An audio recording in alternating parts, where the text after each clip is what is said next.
কানা আন্দা সরকারের ফাঁদে এখন বাংলাদেশ সরকার, যেখানে নিজেই বলে যে তারা চোখে দেখে না, এই যে অপরাধগুলো হচ্ছে সেগুলো নাকি তারা চোখে দেখে না, তাদের চোখ নাকি অস্পষ্ট। এরকম কানা সরকার বাংলাদেশ এখন চালাচ্ছে। এটা কি বিশ্বাসযোগ্য হবে? প্রকাশ্য রাস্তার মধ্যে, বাজারের মধ্যে, বাস টার্মিনালে চাঁদাবাজি সবাই দেখতে পাচ্ছে স্যার, সরকার দেখতে পাচ্ছে না কেন? সরকারের চোখ অত পরিষ্কার নেই আর কি।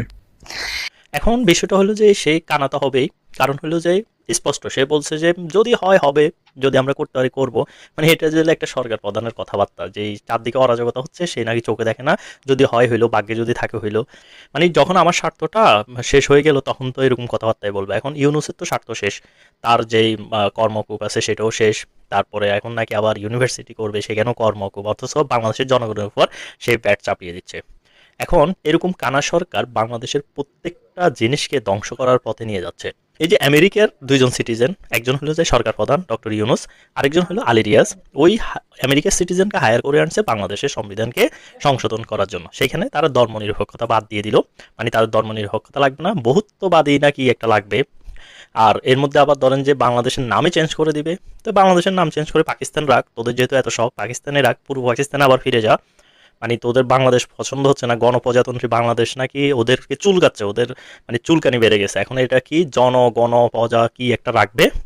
এখন ধরেন যে এই সবগুলো যদি আপনারা দেখেন, বৈষম্যবিরোধী ছাত্র আন্দোলন ওই যে ঘোষণাপত্রের বিষয়গুলোকে এখানে কপি করে দিছে। মানে এটা দিয়ে বাংলাদেশকে ওরা উল্টে ফেলবে, বাংলাদেশের সংস্কার করে ফেলবে। এরকম কানা সরকার আসছে আবার বাংলাদেশের সংবিধান সংশোধন করার জন্য, যে তার চোখে স্পষ্ট সে দেখে না বলে তার নিজের মুখে, সে আবার বাংলাদেশের সংবিধান সংস্কার মতো বা বাংলাদেশের সংবিধানে হাত দেওয়ার মতো তার যোগ্যতা সে রাখে কিনা, এটা কিন্তু বড় প্রশ্ন। এখন বিষয় হলো ইউনুসের মধ্যে তো দেশপ্রেম নাই, সে তো কানা হবেই। একটা দেশের মানুষের প্রতি যখন রেসপন্সিবিলিটি থাকে, যখন সেই একটা দেশের মানুষকে ওন করে যে না তারা আমার দেশের মানুষ, তখনই তো আপনি মানুষের অধিকার নিয়ে কথা বলবেন। কিন্তু এই ইউনুস বা উপদেষ্টারা বাংলাদেশের মানুষকে তো মানুষই মনে করে না। ইউনুস তার কর প্রত্যাহার করে নিয়েছে, কিন্তু বাংলাদেশের সাধারণ খেটে খাওয়া মানুষের উপর ব্যাট বসায় দিয়ে তার বেতন নিচ্ছে তাদের থেকে। মানে এই নির্লজ্জ অপদার্থ উপদেষ্টাদের বেতন দেওয়ার জন্য বাংলাদেশের রিক্সাওয়ালাদের গামে ভিজার টাকার উপরে তার নজর করেছে। এমনিই তো দেশের 12টা বাজায় ছাড়ছে যে এই অর্থনীতির অবস্থা করুন। আজকে ভিডিও একটা ফেসবুকে একটা ধরেন যে ইন্ডাস্ট্রির একজন লোকের মানে একটা ভিডিও ক্লিপ দেখলাম, সেখানে বললো মানে সে বলার চেষ্টা করলো যে নারীদের শরীরের দামও নাকি এখন পণ্যদ্রব্যের থেকে কমে গেছে। শাকসবজির দামের চেয়ে মেয়ের শরীরের দাম কম। বিগত 5 মাসে যেই পরিমাণ কারখানা বন্ধ হয়েছে, যেই পরিমাণ নারী শ্রমিক বেকার হয়েছে, তার পরিপ্রেক্ষিতে এখন সন্ধ্যাবেলা গাজীপুরে আপনি মেয়ে মানুষের শরীরের দাম কিন্তু কমে গেছে। এই বাস্তবতাটা কেউ সামনে আনছে না। মানে আসলে কি মর্মান্তিক কথাবার্তা আপনি চিন্তা করতে পারেন, যে তার বক্তব্য মতে এত পরিমাণ গার্মেন্টসে যারা কাজ করতো সবগুলো গার্মেন্টস বন্ধ হয়ে যাচ্ছে। এখন ওইখানে প্রচুর পরিমাণ নারী শ্রমিক কাজ করতো, যাদের আয় আসলে সংসার চলতো। এখন এই পরিমাণ গার্মেন্টস বন্ধ হয়ে যাওয়ার কারণে তাদের সংসার চলছে না, বাজারে যে অবস্থা তারা আসলে একবেলা কিনে খাইতে পারতেছে না। সে বলছে যে তাদের দেহ মানে তাদের শরীরের দাম এখন বাজারে যে পণ্যদ্রব্য আছে তার থেকেও কমে গেছে। এরকম একটা কথার পরেও এই নির্লজ্জ সরকার একটা মিনিটও বাংলাদেশের ক্ষমতায় থাকার কি যৌক্তিকতা আছে? নাই। এখন আসলে বাংলাদেশের মানুষকেই বেছে নিতে হবে, তারা এই কানা ল্যাংড়া বোবা সরকারের অধীনে আর কতদিন অত্যাচার সহ্য করবে। তাদের পিঠ অলরেডি দেওয়ালে ঠেকে গেছে, তারপরও কি তারা এই কানা বোবা সরকারের মানে বিরুদ্ধে কোনো কথা বলবে না? আমি মনে করি বাংলাদেশের সাধারণ জনগণের, মধ্যবিত্ত মানুষের এখন রাস্তায় নেমে আসা উচিত। এই ধরেন যে উগ্র উপদেষ্টাদেরকে শায়েস্তা করা উচিত, এই অবৈধ ইউনুস সরকারকে শায়েস্তা করা উচিত।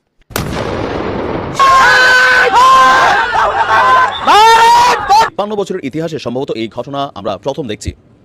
বাংলাদেশ এবং ভারতের সীমান্তবর্তী বাসিন্দাদের মধ্যে ব্যাপক সংঘর্ষের ঘটনা ঘটেছে আজকে চাপাই নবাবগঞ্জে।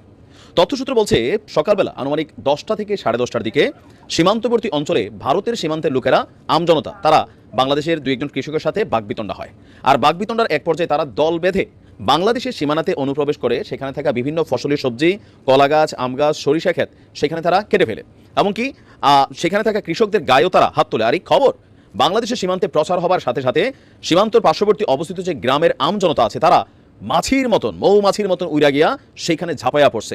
বিএসএফ সেখানে তারা পরিস্থিতি কন্ট্রোলের চেষ্টা করছে, বিজিবি বাংলাদেশের পরিস্থিতি কন্ট্রোলের চেষ্টা করছে। তবে আমাদের জওয়ানরা ভারতের জনগণকে মোটামুটি ভালোই বাঁশ এবং লাঠির আদর টাদর দিছে। এক পর্যায়ে আমাদের দেশ থেকে এবং তাদের দেশ থেকে দুই প্রান্তে হাজার হাজার জনতা একত্রিত হয়েছে, একটা উত্তেজনাকর পরিস্থিতি এই মুহূর্তে আছে। আমাদের চাঁপাইনবাবগঞ্জের সীমান্তবর্তী সম্ভবত 179/1 যে পিলার আছে, এই পিলারের নিকটবর্তী অঞ্চলেই এই সংঘর্ষের ঘটনা ঘটেছে। বাংলাদেশের বিজিবির যিনি 59 নম্বর ব্যাটালিয়নের সেখানে ক্যাপ্টেন আছেন ইমরুল কায়েস, তিনি পরিস্থিতি অবজার্ভ করছেন। অতিরিক্ত বিজিবি মোতায়েন করা হয়েছে। অপরদিকে ভারত সীমান্তেও আমরা দেখছি যে অতিরিক্ত বিএসএফ মোতায়েনের ঘটনা ঘটছে। প্রত্যক্ষদর্শী বাংলাদেশিদের বক্তব্য যে গায়ের জোর দেখাইয়া অতীতে বিভিন্ন সময় এই ধরনের কর্মকাণ্ড করছে, কিন্তু আজকে ভারতের আমজনতা বিএসএফ এর ইন্ধনে হোক, বিজেপি সরকারের উস্কানিতে হোক, তারা বাংলাদেশের সীমানাতে অনুপ্রবেশ করেছে, দাঁক আস্তে আস্তে নিয়ে ফসলি জমির উপর হামলা চালাইছে। আর এজ এ রেজাল্ট বাংলাদেশের জনগণ নিজেদের সেফটি এবং নিরাপত্তার খাতিরে তারা দ্বিতীয় ধাপে সেখানে সংঘর্ষে লিপ্ত হয়েছে। তবে ভারতের অনেক নাগরিক বাংলাদেশিদের হাতে বাঁশের লাঠির পিটারিটা খাইয়া আহত হয়েছে, বাংলাদেশিও বেশ কয়েকজন আহত হয়েছে, তারা হাসপাতালে চিকিৎসাধীন আছে। আমার মনে হয় সরকারের এই বিষয়টা নিয়ে খুবই কনসার্ন করা দরকার। বাংলাদেশের অনেক জায়গায় এই মুহূর্তে কিন্তু উস্কানিমূলক কর্মকাণ্ড চালানোর চেষ্টা করছে বিএসএফ। আমি বরাবরই বলি, সীমান্তবর্তী যারা আছেন ভুলেও আপনারা ভারতের দিকে ঢুকবেন না। তবে আমাদের সীমানাতে যদি কেউ অনুপ্রবেশ করে সেইটা ঠেকানোর জন্য আমাদের বিজিবি আছে, বর্ডার গার্ড আছে। তারা বিএসএফ যেমন তাদের সীমানাতে কেউ অবৈধ অনুপ্রবেশ করে গুলি করে দেয়, গ্রেপ্তার তো করেই না, মিনিমাম লেভেলে তারা গুলি করে, হাঁটুর নিচে হোক, বাট বেশিরভাগ বুকেই করে। তো আমাদের অন্তত আমরা বলবো না যে বুকে গুলি করে মাইরা ফেলাই দেন, কিন্তু আমাদের সীমানাতে অবৈধ দখল অনুপ্রবেশ কৃষক বেশে হোক, যেই বেশে হোক, আমাদেরও 2-4টা ফায়ারিং টায়ারিং করলে ঘটনা ঘটবে। এর মাঝখানে আজকে কিন্তু আরেকটা ঘটনা ঘটছে কি, সীমান্তে বিএসএফ এর তরফ থেকে ওদিকে সম্ভবত একটা ককটেল বিস্ফোরণ ঘটছে, এটা নিয়ে তারা আবার দুঃখ প্রকাশ করছে। তো একটা 20 তারিখ আমরা শুনছিলাম বিজেপির একজন নেতা বলছিল 20 তারিখের পর দেখেন না কি ঘটে, এদিক থেকে কি ছুইটা যায়, ডক্টর ইউনূস সে কোথায় পালায় যায়, দেশে কি পরিস্থিতি তৈরি হয়। তার মানে একটা মেটিকুলাস প্ল্যান ভারতের সরকার কর্তৃক ষড়যন্ত্র তত্ত্ব রচিত হচ্ছে। সীমান্তে আমরা নজরদারি, ড্রোন থেকে শুরু করে বিজিবির টহলদারি আমার মনে হয় যেটা বাড়ানো দরকার। সরকারের পক্ষ থেকেও সর্বোচ্চ ব্যবস্থা নেওয়া দরকার, আর জনগণকে সচেতন থাকতে হবে। জনগণের নিরাপত্তার জন্য অতিরিক্ত বিজিবি বা সেনাবাহিনী সেখানে মোতায়েন করা উচিত। আওয়ামী লীগের সঙ্গে জাতিসংঘের আলোচনা, জাতিসংঘ আওয়ামী লীগের পাশে দাঁড়াচ্ছে। জাতিসংঘের একটা প্রতিনিধি দল 10 দিনের সফরে বাংলাদেশে এসেছে। গোয়েন লুইসের নেতৃত্বে এই প্রতিনিধি দল বাংলাদেশের বিভিন্ন স্টেক হোল্ডারের সঙ্গে তারা মিটিং শুরু করেছে। নির্বাচন কমিশনের সঙ্গে তারা মিটিং করেছে, পররাষ্ট্র উপদেষ্টার সঙ্গে তারা মিটিং করেছে, নির্বাচন কমিশনের সঙ্গে মিটিং করে তারা নির্বাচন কালীন সময়ে কি ধরনের সহযোগিতা তারা করবে, কিভাবে পাশে থাকবে সেরকম কথা বলেছে। বিভিন্ন পর্যায়ে তারা সহযোগিতা করার আশ্বাসও দিয়েছে এবং একথাও বলেছে যে 10 দিনের সফর শেষে 10ম দিনে তারা নির্বাচন কমিশনের কাছে একটা প্রস্তাবনা দিয়ে যেতে চায়। সকলের সঙ্গে কথা বলে যে প্রস্তাবনাটা তারা তৈরি করবে সেই প্রস্তাবনাটা নির্বাচন কমিশনকে দিতে চাই, যেন নির্বাচন কমিশন সেখান থেকে কিছু নিতে পারে। কি প্রস্তাবনা তারা দেবে তার আগেই সব থেকে আলোচনার বিষয় হয়ে দাঁড়িয়েছে যখন তারা ঘোষণা করেছে তারা আওয়ামী লীগের সঙ্গে মিটিং করবে।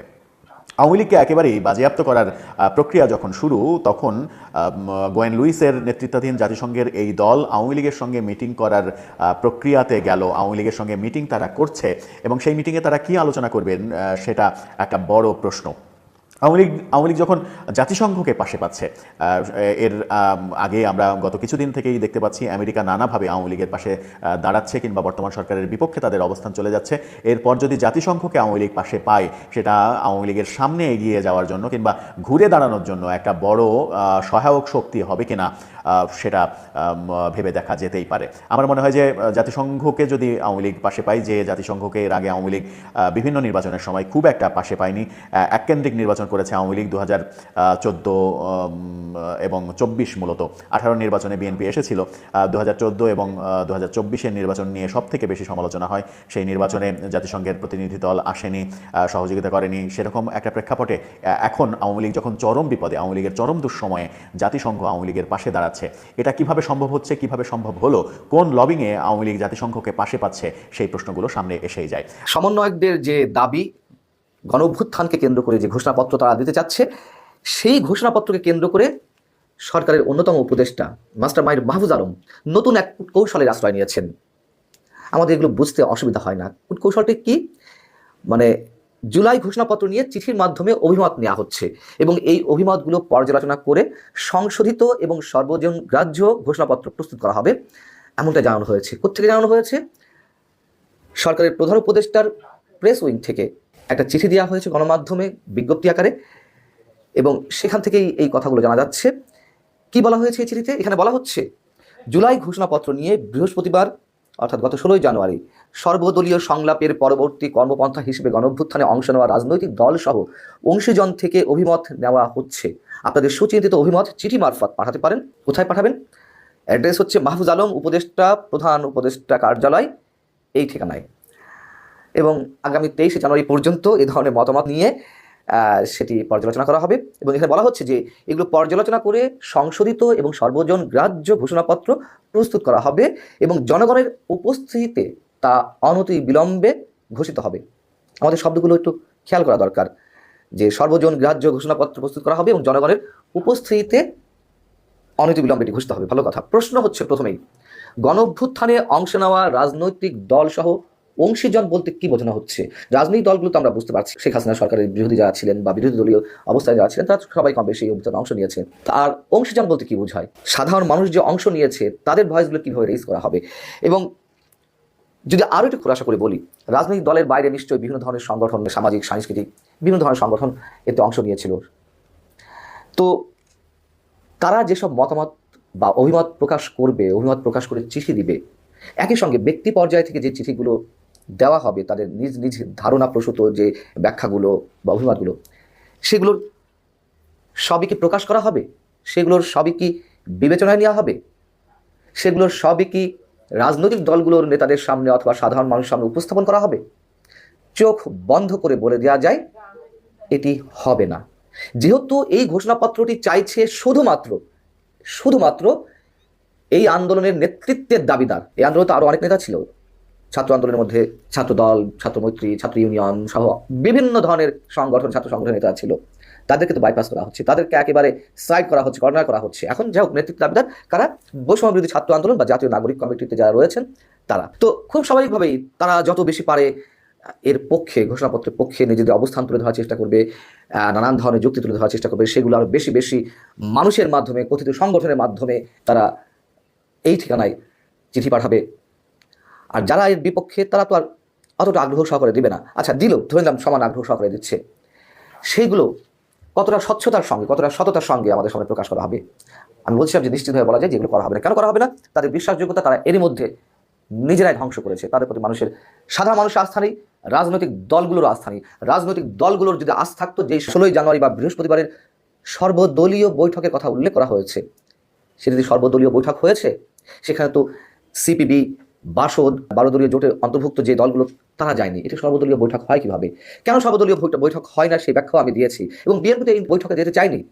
ওই দিন বেলা 2টা-2:30 পর্যন্ত বিএনপি সিদ্ধান্তহীনতায় তারা ছিল নেতারা, যে কাউকে পাঠানো হবে কিনা। প্রাথমিক অবস্থা তারা বলছেন যে কাউকে পাঠানো হবে, যে প্রক্রিয়ায় দাওয়াত দেওয়া হয়েছে, যে প্রক্রিয়ায় আমন্ত্রণ জানানো হয়েছে, মানে আগের দিন রাত 10টা থেকে শুরু করে পরের দিন দুপুর, মানে যেদিন বৈঠক সেদিন দুপুর পর্যন্ত হোয়াটসঅ্যাপে মেসেজ দেওয়া হয়েছে। এই হচ্ছে ভদ্রতা। আমন্ত্রণ জানানো হয়েছে, একেবারে কতটা তুচ্ছ-তাচ্ছিল্য করা হয়েছে। দ্বিতীয়ত হচ্ছে ঘোষণাপত্রে যে লেখাগুলো আসার কথা ছিল, যেভাবে আসার কথা ছিল 16 বছরের আন্দোলন সংগ্রামের নানান পর্যায়ের কথা, সেইভাবে আসেনি।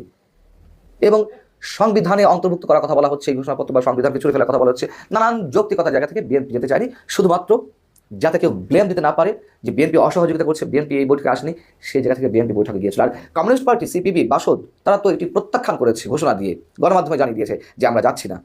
সেই জায়গা থেকে মানুষের যথেষ্ট আস্থাহীনতা তৈরি হয়েছে এই সরকারের প্রতি বটেই এই ঘোষণাপত্র নিয়ে, বিশেষ করে মাহফুজ আলমের যে অ্যাক্টিভিটিস। এবং মাহফুজ আলমকে তো আমি এর আগে বলেছি, জানিয়েছি যে তিনি তোপের মুখে পড়েছিলেন যে ওই ঘোষণাপত্র যে খসড়া উপস্থাপন করা হয়েছে বা বিভিন্ন রাজনৈতিক দলের কাছে দেওয়া হয়েছে, সেটি কারা দিয়েছে, কারা লিখেছে, কাদের বুদ্ধিমত্তা দিয়ে এই শব্দগুলো সংযোগ করা হয়েছে ঘোষণাপত্রের। যাই হোক, তাহলে বিকল্প কি ছিল? আপনারা হয়তো অনেকে বলতে পারেন যে তাহলে কি করবে অংশীদারদের মতামত নেওয়ার ক্ষেত্রে? হ্যাঁ, সর্বজন রাজ্য যদি কোনো ঘোষণাপত্র তৈরি হতেই হয়, তাহলে অভিমত নেওয়ারও স্বচ্ছ নানান ধরনের পন্থা আছে। অনলাইনে দিত, একটা অ্যাড্রেস দিয়ে অনলাইনেও ম্যানিপুলেট করা যায় মতামতগুলো, কে কী মতামত দিচ্ছে সেগুলো ডিলিট করে ফেলে দেওয়া যায়। কিন্তু ভোটটা তো দেখা যেত যে কত শতাংশ মানুষ এই ঘোষণাপত্রের পক্ষে আছে, কত শতাংশ মানুষ পক্ষে নেই। অথবা সব বাদ দিলাম, আমি এক্ষেত্রে অংশীজনকে তেমন একটা প্রাধান্য দিতে চাচ্ছি না, তর্কে খাতে দিতে চাচ্ছি না। যে রাজনৈতিক দলগুলো আছে, বৃহৎ যে রাজনৈতিক দলগুলো, তাদের মতামতগুলো তুলে ধরলেই তো হলো তারা কি বলতে চাইছে। এখানে তো আর এত নাটকের প্রয়োজন নেই যে আমরা সবার মতামত নিচ্ছি। গণভোটের তো আর আয়োজন করা হচ্ছে না। তো সেইগুলো না করে এখন আবার এইগুলো পর্যালোচনার জন্য চিঠি আহ্বান করা হচ্ছে, উন্মুক্তভাবে অভিমত মতামত এগুলো আহ্বান করানো হচ্ছে। এগুলো স্রেফ ভণ্ডামি, ভাওতাবাজি। এগুলো অনেক দেখে এসেছি গত 6 মাসে বা 5.5 মাসে, আরও দেখবো আমরা জানি, তবে এগুলো কোনো ভিত্তি নেই। ডক্টর মোহাম্মদ ইউনূস যাকে মাস্টার মাইন্ড বলছেন, তিনি আসলে কতটা বুদ্ধিমত্তা পরিচয় দিচ্ছেন তা তো আমরা দেখছি একে একে। ডক্টর মোহাম্মদ ইউনূস তিনি বাংলাদেশে খুব ক্রুশিয়াল মুভমেন্টে ক্ষমতায় বসেছিলেন। এই ছাত্র জনতা তাকে ক্ষমতায় বসিয়েছিলেন, কিন্তু তার সবচেয়ে বড় ভুলটা কি জানেন? তার সবচেয়ে বড়, আমি প্রধানত 3টা ভুলের কথা বলবো, অনেকগুলো ভুলের 3টা বলি উল্লেখযোগ্য। 1, তিনি অযোগ্য লোকদেরকে উপদেষ্টা বানিয়েছেন, যাদের মধ্যে এই বিপ্লবের কোনো স্পিরিট ছিল না, যারা ক্ষমতায় বসে এই বিপ্লবকে ওন করেনি, তারা এই বিপ্লবের পক্ষে শক্তি ছিল না বলে তারা এই ছাত্র জনতার এই যে বিশাল ত্যাগ এটাকে মূল্যায়ন করেনি, যার ফলে আমাদের বিপ্লব হাতছাড়া হয়ে গেছে বললে চলে। দ্বিতীয়, ডক্টর ইউনূসের যে ভুল সেটা হলো প্রথম 1 মাসে ফ্যাসিস্ট বা তার দোসররা আমাদেরকে ভয়ঙ্কর পরিমাণে, মানে সরকারকে ভয়ঙ্কর পরিমাণে ভয় পেয়েছিল, পুলিশ মোটামুটি সোজা হয়ে গিয়েছিল। কিন্তু ইউনূস এত বেশি গণতান্ত্রিক ছিলেন, বা ইউনূস এত বেশি সহমর্মী ছিলেন, বা ইউনূস এত বেশি কি বলবো যে মানুষের মানে হাসিনার থেকে তিনি যখন ক্ষমতায় এসেছেন, যে এই 1 মাস পরে সব কিছু ইউনূস সরকারের হাতছাড়া হয়ে গেল। পুরো রাষ্ট্রযন্ত্র এখন অন্য কেউ চালাচ্ছে, ভারতের প্রেসক্রিপশনে চলছে, আওয়ামী এজেন্টরা, আওয়ামী দোসররা বসে গেছে। কিন্তু ইউনূস সরকার চাইলেও এই রাষ্ট্রকে আর কন্ট্রোল করতে পারছে না, কোনোভাবেই পারছে না, এবং দিনকে দিন ইউনূস সরকার ব্যর্থ হিসেবে পরিগণিত হচ্ছে। কারণ 1 মাসের মধ্যেই তিনি এতটা নরম হয়ে গেছেন, এতটা স্লো হয়ে গেছেন, এবং শত্রুকে এতটা সুযোগ দিয়েছেন, অ্যাক্সেস দিয়েছেন, যে শত্রু এখন ঘুরে দাঁড়িয়ে গেছে। অথচ এটা হওয়ার কথা ছিল না। ইউনূস সরকারের তৃতীয় ব্যর্থতা, তিনি রাষ্ট্রের গুরুত্বপূর্ণ জায়গাতে যোগ্য লোকদের বসাতে পারেননি, বিপ্লবের স্পিরিটের লোকদের বসাতে পারেননি। তার মূল এজেন্ডার যে কাজগুলো, মানে মূল যে তার এজেন্ডা, সেগুলোর একটা লিস্ট কোনটা সবার আগে করা উচিত সেটা তিনি বাছাই করতে পারেননি। তিনি এই বাছাই প্রক্রিয়া, অর্থাৎ রাষ্ট্রের জন্য যে কাজগুলো সবচেয়ে বেশি গুরুত্বপূর্ণ সেগুলো করতে না পারার কারণে তিনি বা তার টিম যখন ব্যর্থতার দিকে এগিয়ে যাচ্ছিল, তখন রাষ্ট্রের বা জনগণের তার প্রতি আস্থা চলে গেছে।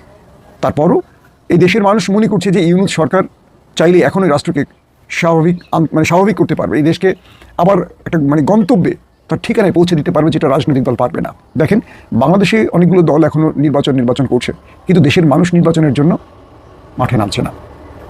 যে দলগুলো নির্বাচন চাইছে দ্রুত, তারা একটা জনমত যাচাইয়ের চেষ্টা করতে পারে, তারা বড় বড় সমাবেশ করে দেখতে পারে জনগণ দ্রুত নির্বাচন চায় কিনা। সেই দলটি যতই বলুক দেশের মানুষ নির্বাচন চায়, আসলে দেশের মানুষ চায় না, একটা দল চায়, এই দুটোর পার্থক্য আছে। তো ইউনূস সরকারের এই ব্যর্থ হওয়ার পেছনে তার এই 3টা বিষয় আমার কাছে প্রথম মনে হয়েছে। এখন দেখেন, এই যে তিনি ট্যাক্স বাড়াবেন, ভ্যাট বাড়াবেন, জিনিসপত্রের দাম বেড়ে যাবে, এই যে প্রক্রিয়াগুলো কন্টিনিউ হবে, এতে করে মানুষের তার উপর ক্ষোভ আরও বেড়ে যাবে। মানুষ তাকে যে আসনটিতে বসিয়েছে, একটা সময় মানুষ চাইবে না তিনি আর এই আসনে থাকেন। এর কারণগুলো কি? শেখ হাসিনা বিগত 15 বছরে এই দেশটাকে একদম ফোকলা করে ফেলেছেন, লুটপাট করে। আপনারা ইদানিং দেখতে পাচ্ছেন টিউলিপ, রেহানা, জয়, শেখ হাসিনা, শেখ পরিবারের নামে যেই পরিমাণ তথ্য উপাত্ত দেশে বিদেশ থেকে আসছে, তাতে করে আমরা এখন বুঝতে পারছি, এতদিন আমরা বললেও অনেক সময় অনেকে প্রমাণের অভাবে সেটাকে মানতে রাজি ছিল না। এখন দেশের মানুষ বুঝতে পারছে, মানতে রাজি, বা দেশের মানুষ এখন মানছে যে শেখ পরিবার একটা দুর্নীতিগ্রস্ত পরিবার ছিল, কীভাবে দেশটাকে লুটে একদম শেষ করে ফেলেছে। কিন্তু দেখেন, আওয়ামী লীগের লোকগুলো সেটা বিশ্বাস করছে না, কারণ এদের চোখ অন্ধ হয়ে গেছে। এরা মনে করে যে এদের নেত্রী আকাশ থেকে নামা ফেরেশতা। এই যে এত ছাত্র মারলো, এত মানুষকে মারলো, নির্মমভাবে মারলো, দেশটাকে ধ্বংস করে দিয়ে গেল, দেশটাকে বিভাজিত করে গেল, দেশটাকে বর্গির হাতে তুলে দিয়ে গেল, দেশটাকে লুটে খেলো, কিন্তু আওয়ামী লীগের লোকগুলো এখন মনে করছে যে না, তাদের নেত্রী ফেরেশতা। তো যেই দেশের জনগণ এরকমটি বিশ্বাস করবে, যে দেশের মানুষ এখনও মনে করে যে আমাদের নেতা আমাদের ভাগ্যের উন্নয়ন করবে, বা আমাদের এই দল এসে দেশের মানুষের উন্নয়ন করবে, আমার প্রশ্ন হলো, গত 54 বছর যেই দলগুলো দেশের ক্ষমতা ছিল, তারা কি করতে পেরেছে আমরা কম বেশি জানি।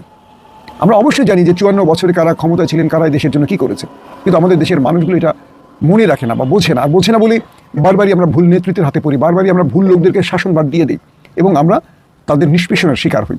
এটা আমি কোনো দলকে দোষী করবো না, এটা আমাদের দেশের জনগণকে দোষী করবো, কারণ আমাদের দেশের জনগণ সঠিক নেতৃত্বকে কখনো চয়েস করে নিতে পারেনি। কে আমাদের জন্য যোগ্য, কারা আমাদের জন্য সঠিক, এটা আমরা কখনো মূল্যায়ন করতে পারিনি, তাদেরকে খুঁজে বের করতে পারিনি। আমরা একজন ইমরান খানকে তৈরি করতে পারিনি। দর্শক, যে গল্পটা দিয়ে শুরু করলাম, যে আমাদের দেশের এই মুহূর্তে যে ক্রাইসিসগুলো দেখেন, যে বৈষম্য বিরোধী আন্দোলন, তারা একটা বড় প্ল্যাটফর্ম তৈরি করে আন্দোলন করেছে, এখন তারা ছাগলের 13 নম্বর বাচ্চা। এখন দেখছি যে তাদের কি রাজপথে নামতে হয় দাবি আদায়। এখন পর্যন্ত জুনের ঘোষণাপত্র চূড়ান্ত হয়নি, একটার পর একটা মিটিং হবে, আদৌ এটা হবে কিনা, এটা কোন পর্যায়ে গিয়ে যাবে। আমাদের মাস্টারম্যান মাহফুজ আলম, তার এই যে প্রক্রিয়া সিস্টেম, তার আলোচনা বা তার যে চিন্তা চেতনা বা তার যে কাজগুলো যথেষ্ট সমালোচনার মধ্যে পড়ছে। কারণ কি? সবগুলো দলকে তিনি দাওয়াত দিয়েছেন কীভাবে? একদিন আগে একটা হোয়াটসঅ্যাপ মেসেজের মাধ্যমে। রাষ্ট্রের সিস্টেমগুলো বা রাষ্ট্রের যে পদগুলো তারা বসছেন, এই পদগুলোর জন্য তাদেরকে আসলে আগে যোগ্য হতে হবে। তাদের ভেতরে কী আছে জানি না, কিন্তু তারা রাষ্ট্রকে যেভাবে ম্যানেজ করতে চাচ্ছেন, এভাবে আসলে রাষ্ট্র ম্যানেজ হবে না। আমাদের যে দুজন আরও উপদেষ্টা আছেন, নাহিদ এবং আসিফ, তারা যে পদে বসছেন, তারা কি সফলভাবে কিছু করতে পেরেছেন এখন পর্যন্ত? আমার চোখে পড়ছে না। কারণ কি? দেখা যাচ্ছে আসিফ যেই মন্ত্রণালয়ে বসেছেন, আসিফের সেই মন্ত্রণালয়ের সচিব হয়েছেন কে? খুঁজে দেখেন আওয়ামী লীগ ঘরের থেকে। অনেকেই বলছেন যে মোটা অঙ্কের টাকা দিয়ে তিনি সেখানে বসেছেন। এই যে প্রক্রিয়াগুলো হচ্ছে, আমাদের আন্দোলন হাতছাড়া হয়ে গেছে। জুলাই অভ্যুত্থানে যারা সন্তান হারিয়েছেন, পরিবার হারিয়েছেন, যারা পঙ্গুত্ব বরণ করেছেন, তারা এখন আমাদের দেশের এই পরিস্থিতি দেখে কষ্ট পাচ্ছেন যে হায় হায়, এই কারণে আমি আমার সন্তানকে হারালাম, আমার সন্তানকে এই কারণে আমি কোরবানি দিলাম, এই রাষ্ট্রকে সঠিক পথে যাচ্ছে না। দেখেন আবারও আমাদের মধ্যে সেই রাজনৈতিক কামড়াকামড়ি শুরু হয়ে গেছে, ক্ষমতার দ্বন্দ্বে চাঁদাবাজি শুরু হয়ে গেছে, দখলদারিতে শুরু হয়ে গেছে। কি অবস্থা আমাদের দেশের মধ্যে দেখতে পাচ্ছেন। হাসিনা চলে গেছে, কিন্তু হাসিনার সেই প্র্যাকটিস বা হাসিনার সেই দুঃশাসনের নতুন মোড়ক যেন আমাদের ঘাড়ে চেপে বসেছে। আমি দেখলাম যে আমাদের আসিফ নজরুল বিডিআর পরিবারের একজনের সাথে খারাপ আচরণ করেছেন। আমাদের যারা হাসপাতালে আছেন, আমাদের পঙ্গু ভাইরা, তারা চিকিৎসার জন্য মানুষের দুয়ারে দুয়ারে ছুটছেন, তাদের ঘরে খাবার নেই। এই কথাগুলো বলে যাচ্ছি আমরা, অনেকেই বলে যাচ্ছে, কিন্তু দেখেন সরকার এগুলোতে কর্ণপাত করছে না। যেন বাংলাদেশের জুলাই অভ্যুত্থান বলে কিছুই হয়নি 5 মাস 6 মাস বা 7 মাস আগে, যেন শেখ হাসিনা অটোমেটিক চলে গেছে, কোনো কিছু দেশে ঘটেনি, এরকমই মনে হচ্ছে। দেখেন প্রতিটা জায়গায়, প্রতিটা সিস্টেমে, প্রতিটা পদে, প্রতিটা ব্যক্তি যেন নিজের ব্যক্তিগত লাভের জন্য কাজ করে যাচ্ছেন। কে কিভাবে তার ব্যাংক করতে পারবেন, কে কিভাবে অবৈধ টাকা কামাই করতে পারবেন, তদবির বাণিজ্য করতে পারবেন, এগুলো নিয়ে সবাই ব্যস্ত। এতগুলো মানুষ জীবন দেওয়ার পরে যদি দেশ সঠিক পথে না হাঁটতে পারে, এই দেশে মনে রাখবেন আর কখনো মানুষ রাজপথে নামবে না। এর চেয়ে বড় দুঃশাসক যদি আমাদের ঘাড়ে বসে পড়ে, তখন মানুষ একটি কথা বলবে, আমার জীবনের মূল্য এত কম যে আমি জীবন দিব আর তুমি এসে ফায়দা লুটবে। আমাদের সেই অবস্থায় হচ্ছে। আমাদের দেশের মানুষকে আসলে সঠিক পথে আসতে হবে। নেতৃত্ব, নেতা আমাদের খুঁজে নিতে হবে। একজন ইমরান খান, পাকিস্তানের ইমরান খানের মতো একজন ইনসাফকারী, একজন আইনের শাসক, একজন দুর্নীতিমুক্ত নেতাকে আমাদের চয়েস করতে হবে। আমার মনে হয় যে আমরা এখনো মুক্তি পাইনি, আমাদের সঠিক স্বাধীনতা এখনো আমরা পাইনি। আমাদেরকে আরেকটা লড়াইয়ের জন্য প্রস্তুতি নিতে হবে।